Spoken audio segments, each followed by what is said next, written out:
Bom dia, pessoal. Sejam muito bem-vindos a mais uma videoaula de história. Nós vamos trabalhar nessa nossa videoaula o tema A Crise do Império. Sejam muito bem-vindos. O processo responsável pela queda do regime monárquico e a instalação do regime republicano foi estimulado, na verdade, por motivações de diferentes ordens. Neste sentido, vale lembrar que a estrutura unitarista da Constituição de 1824, fundamentada no exercício do poder moderador, a inexistência de autonomia para as províncias do Império, a subordinação da Igreja ao Estado, a manutenção das relações escravistas de produção e a exclusão da maioria da população do direito de participação política estabeleceram-se, sim, como elementos que, em menor ou maior intensidade, contribuíram para o desgaste da proposta monárquica no nosso país. A questão republicana, por exemplo, o ideário republicano, já historicamente defendido em movimentos como as conjurações coloniais, na Bahia e em Minas Gerais, ou nas rebeliões separatistas do período regencial, como a Farroupilha, adquiriu novo fôlego a partir de 1870, quando intelectuais como Quintino Bocaiúva e Joaquim Saldanha Marinho lançaram no Rio de Janeiro o Manifesto Republicano, com o lema Somos da América e queremos ser americanos. Vale lembrar que o Brasil, à exceção do Canadá, país integrado à Commonwealth britânica, era o único país americano que ainda mantinha o regime monárquico, como também o único país americano que mantinha a relação escravista de produção. Vale lembrar também que o Manifesto Republicano, apesar de seu caráter progressista e inovador, em favor da modernização da estrutura política do Estado, recebeu algumas críticas por não mencionar, por não problematizar a existência da relação escravista, ainda presente no nosso país. Por sua vez, o movimento republicano, não o manifesto republicano em si, mas o movimento republicano, o conjunto das forças políticas e sociais em favor da República, trazia assim consigo a reflexão abolicionista, defendendo, entre outras reivindicações, e aí sim, como signatários do Manifesto Republicano, a maior representação política dos cidadãos, o princípio do federalismo, os direitos e garantias individuais. Dentro deste movimento republicano, podemos perceber a existência de diferentes correntes de pensamento, dentre elas o jacobinismo, do escritor Silva Jardim, que defendia a participação popular no movimento, para assegurar de fato e de direito a legitimidade deste movimento. Vale lembrar que o termo jacobinismo é, na verdade, uma homenagem ao centenário da Revolução Francesa naquele momento, que contou com o protagonismo do grupo jacobino, componente fundamental para a vitória do processo revolucionário. Por sua vez, os oficiais do Exército Brasileiro, influenciados pelas ideias de Auguste Comte, saíam em defesa de uma república militarista, que assegurasse a ordem e o progresso.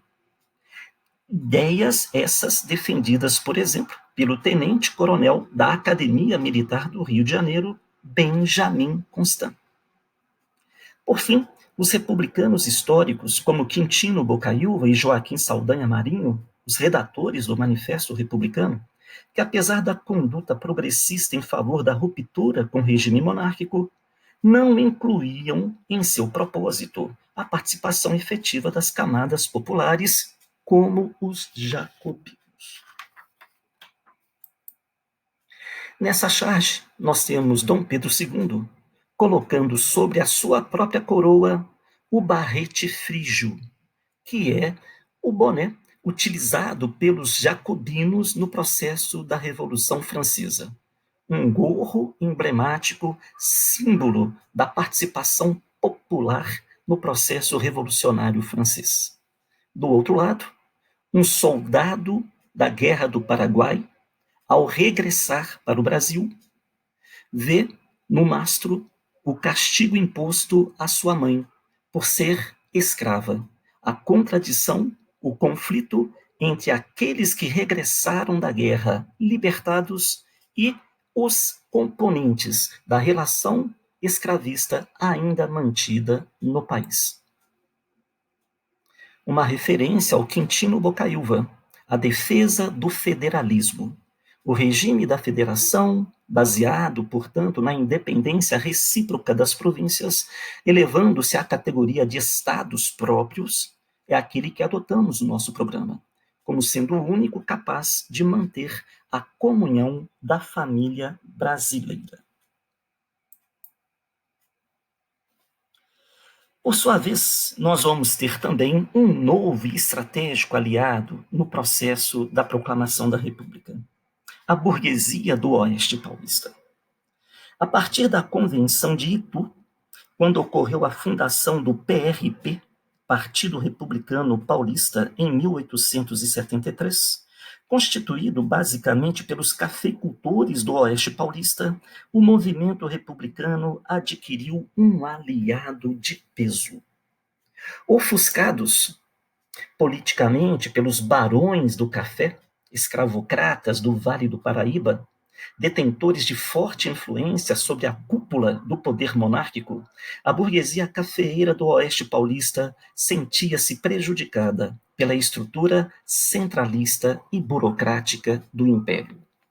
Esse grupo reivindicava a autonomia administrativa para a expansão de seus negócios. É muito importante frisar, portanto, que a burguesia do Oeste Paulista é um componente importantíssimo para oxigenar o movimento republicano. O movimento republicano, inaugurado pelos intelectuais, jornalistas do Rio de Janeiro com o Manifesto Republicano, ganhou sim um aliado de peso. Esse setor rural do país, a nova fronteira agrícola cafeeira do país, se sentia prejudicada com a forma de governo unitarista da monarquia. Esse setor defendia a autonomia a partir do princípio do federalismo, para, através do federalismo, adquirir maior liberdade econômica, liberdade administrativa e ampliar dessa forma a margem de lucro dos seus negócios. Por sua vez, teremos também a questão militar. Desde as primeiras décadas da independência, a estrutura do exército brasileiro era desprovida de prestígio social e de pouca influência política nos quadros do regime imperial.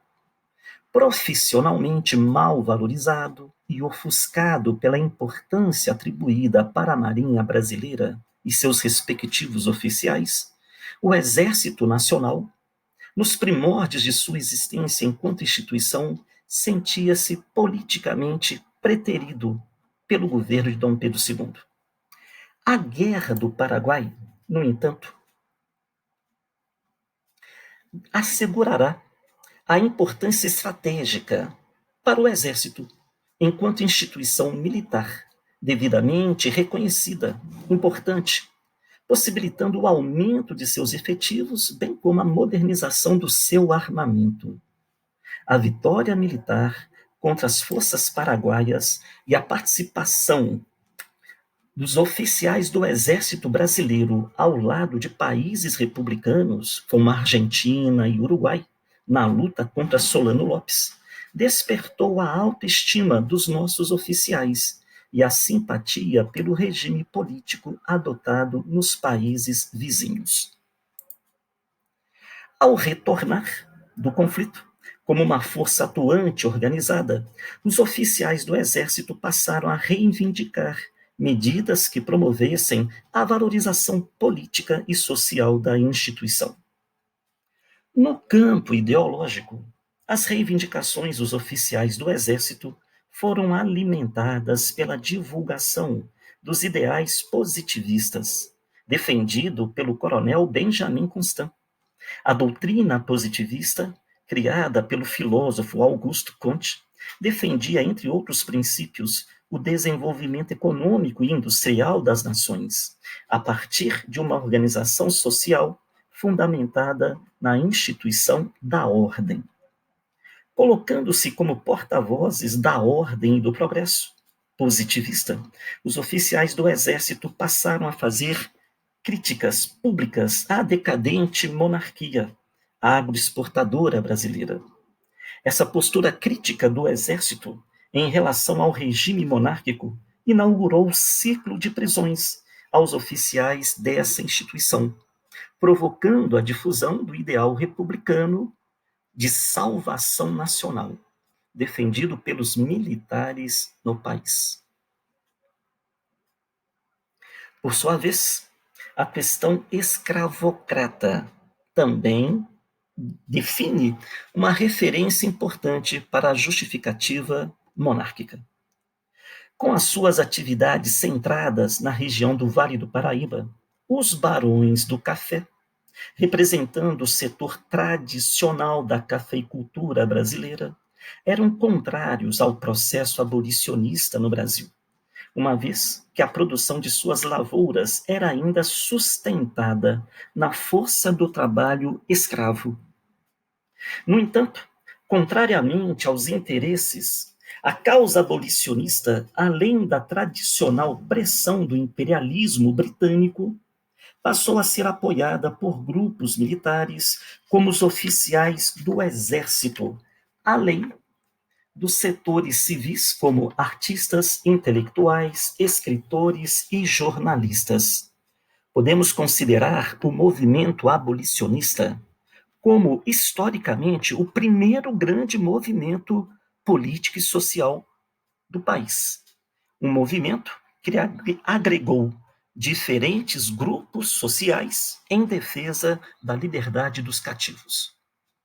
Ao oficializar a abolição da escravidão, a Lei Áurea, decretada em 13 de maio de 1888 pela princesa Isabel, além de prejudicar os interesses da aristocracia escravista, não garantiu naquele momento aos proprietários a indenização pelos escravos libertos.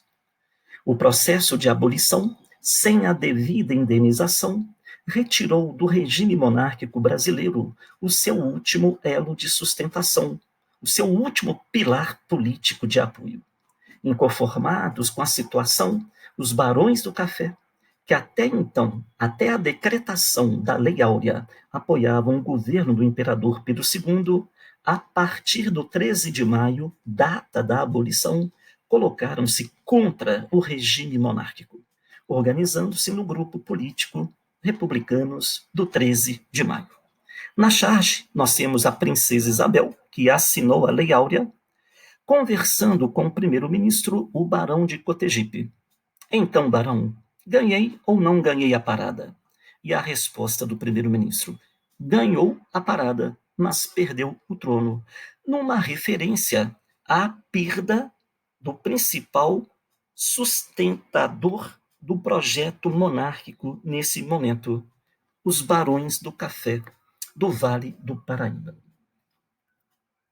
Aqui nós temos Marianne, a alegoria da Revolução Francesa, trazendo consigo estes barões do café, que sustentavam o regime monárquico politicamente naquele momento.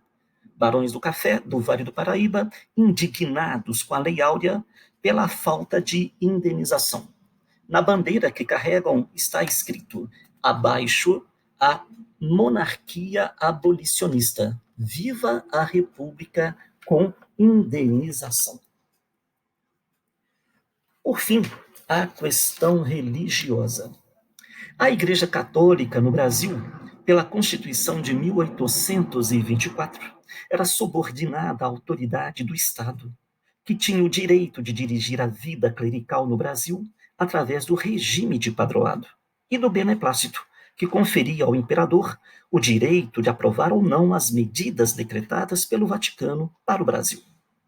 Através da bula Sílabus, decretada pelo Papa Pio IX em 1864, a Igreja Católica estabeleceu a proibição da participação do clero nas reuniões da maçonaria. Entretanto, vale lembrar que a maçonaria no Brasil era uma instituição solidamente respeitada, solidamente influente, até mesmo na cúpula do poder monárquico. Boa parte dos ministros do Império eram pertencentes às lojas maçônicas.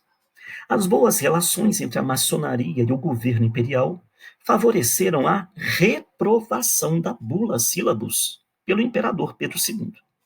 Porém, não obstante a decisão do imperador, os bispos de Olinda, Dom Vital, e de Belém, Dom Antônio Macedo, decidiram seguir a orientação da bula papal e excluíram os elementos maçons das irmandades religiosas em suas respectivas regiões. Diante da desobediência dos bispos, o governo decretou em 1874 o julgamento e a prisão dos mesmos. Apesar de anistiados após 1 ano e meio de reclusão, a punição aos bispos pelo governo imperial provocou, sim, o natural estremecimento das relações entre Igreja e Estado. Por fim, a proclamação da República. Chegamos, então, no ponto síntese desta análise. O gabinete de Dom Pedro II, diante das críticas e das pressões dos diferentes setores da sociedade, procurou em junho de 1889, através de uma reforma política, garantir a instituição da liberdade religiosa, a autonomia para as províncias e municípios e a extinção do Senado vitalício. A reforma, porém, não conseguiu surtir o efeito político desejado. O processo abolicionista e a insatisfação dos oficiais do exército prenunciavam a queda do imperador. No dia 14 de novembro, boatos sobre a prisão de oficiais, como o Marechal Deodoro da Fonseca e o Tenente-Coronel Benjamin Constant, provocaram a mobilização de tropas nas ruas centrais do Rio de Janeiro. No dia 15, conduzidas pelo próprio Marechal Deodoro, as tropas do exército provocaram a queda do Ministério Imperial e proclamaram a República. No dia seguinte, a família real, que se encontrava em Petrópolis, recebeu a ordem de banimento, ou seja, a expulsão do país. É importante lembrar que, assim como no processo de independência, também no processo da proclamação da República, as camadas populares foram excluídas do processo.